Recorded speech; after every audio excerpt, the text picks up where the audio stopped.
Suatu ketika, ini cerita tidak ada di buku-buku dan tidak pernah diceritakan oleh siapa-siapa, karena ini rahasia saya. Jadi waktu mondok di sini ini, dulu kiai-kiai itu, Kiai Marzuki, Kiai Mahrus itu punya kebun tebu yang luar biasa. Maka kalau Anda baca puisi saya tentang Lirboyo, Anda akan tahu bahwa dulu itu dari Lirboyo sampai ke kota itu pemandangan itu pohon tebu semua. Suatu ketika saya dengar tebunya Kiai Marzuki akan ditebang, maka saya kumpulkan kawan-kawan saya,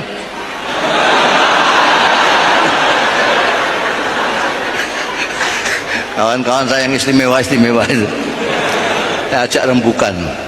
Ini kabarnya ini kalau enggak nanti sore ya besok ini tebu-tebunya Kiai mau ditebang. Jadi bagaimana kalau kita ngambil sekarang yang belum ditebang itu?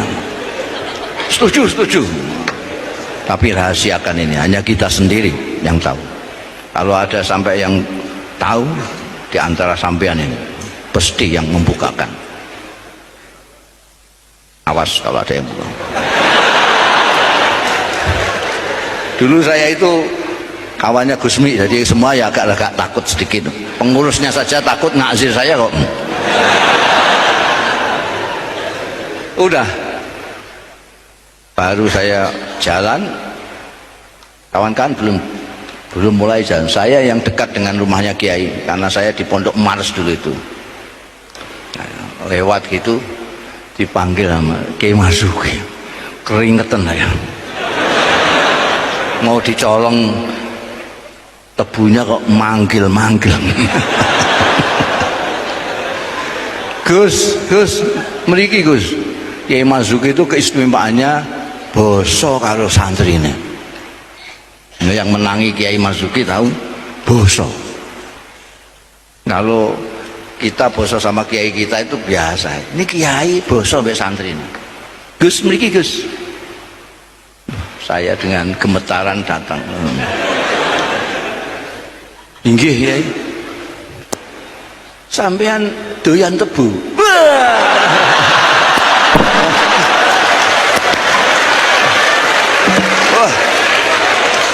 Langsung gemetar kamu ayo. Oh, pertanyaannya saya nggak jawab, saya mantuk. Saya teringat kawan-kawan saya yang sudah tinggal menunggu komando saya tadi. Doyan tebu jenengan. Beliau masuk ke rumah, ke dalam. Tak pakai baju. Kiai Marzuki sering OT-OT, enggak pakai baju. Masuk ke dalam, keluar mikul sak bongkok tebu. Sak dongon, keluar. Ini Gus, saya pilihkan yang bagus-bagus. Sebelum ditebang.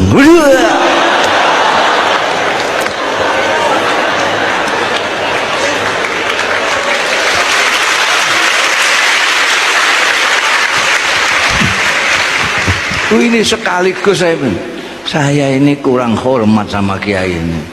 Tebunya kok mau saya colong.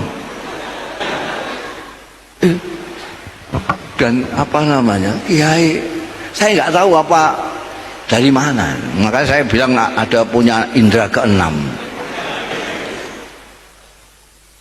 Dan sebetulnya kan gampang saja kalau kiai model sekarang, kowe aja nyolongan, aja nyolongan, dosa gede, wasariku mesti ngono dalil mesti. Ini tidak, ini kita dikasih sesuatu yang mau saya curi itu.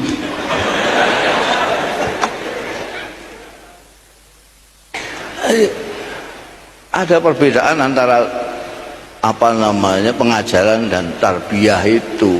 Maka saya dari dulu ngusulkan kan, jadi pendidikan nasional ini mestinya harus menggabungkan sistem pondok pesantren dengan yang formal sekarang.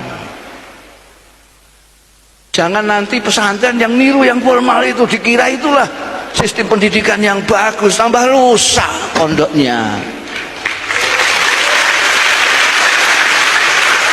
Tapi sekolah-sekolah itu yang ngambil pendidikan dari pondok pesantren, sehingga komplit pengajarannya seperti pengajaran sekolah formal, pendidikannya model pendidikan. Kalau diajari saja tapi tidak dididik, akan memproduk orang-orang pinter yang tidak terdidik. Dengan bahasa santrinya, orang pinter yang tidak berakhlak. Lebih baik goblok menurut saya daripada tidak berakhlak.